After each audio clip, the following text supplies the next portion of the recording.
Sa shpesh duhet të laheni tani që vera po vjen? Ekspertët kanë një përgjigje që do t'i jap fund dilemave. Një nga temat më të përfolura është se kur duhet të bëjmë dush.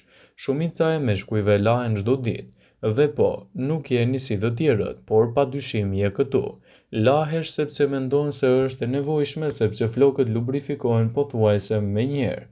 Do ta thani një herë për gjithmonë dhe keni gabim. Është mirë që të bëni 2 deri në 3 dushe në javë sigurisht nëse nuk kryeni aktivitete të tjera.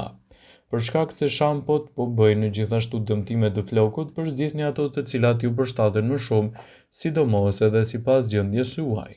Sigurohuni që të laheni jo më shumë se 4 herë në javë, kryesisht në temperatura jo të larta të ujit dhe të përdorni gjithashtu edhe produkte të duhura të flokut tuaj. Kështu do ta keni më të lehtë të mos e dëmtoni skalpin e kokës dhe të shkaktoni edhe rënjet masive të flokut tuaj.